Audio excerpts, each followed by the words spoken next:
We're at war in another coping skill. So this one's very simple. It's how you're able to hold boundaries and accountability for your daily habits so that way you can cultivate psychological hygiene.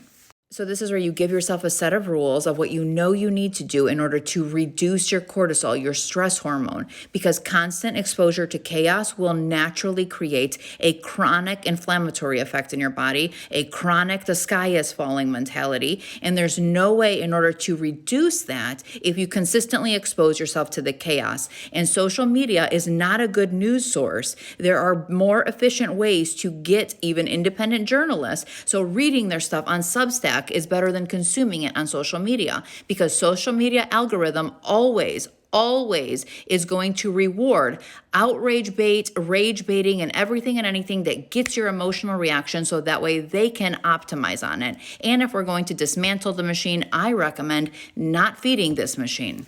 Something like, I will only check the news once or twice daily max. Make sure you don't check them within the first 60 minutes of rising and within the last 2 hours before you go to sleep. That's because you want to give your brain a natural rhythm of rising and enough energy for the day of what you need to do. And you want to give your brain at the end of the night enough time to process everything that you've been through.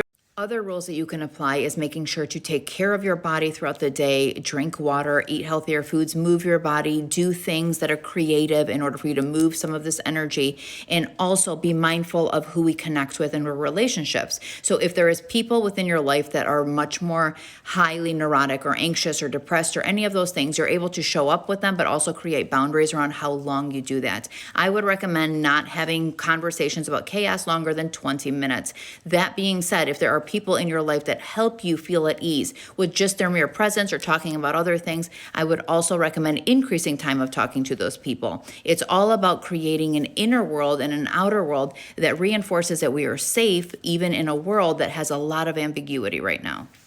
And pro tip, even if it's going to sound cliche coming from a therapist, it's actually better for you to journal out your feelings, because when you journal it out, and I actually recommend writing it out, because writing it out allows you to cross the midline of the brain. It allows you to access deeper parts of you. It also allows you to be able to share all that you're feeling and be able to reveal the underbelly of what you're feeling in an unedited way. That's how you can actually get to resolve better or relieve more than talking to other people, where you're just trying to get your experience mirrored. And even if there is, of course, value to connecting to other people, I think at a time of constant chaos, we need to also be cultivating our own inner friendship in order to get more of our internal grounding and our internal resolve.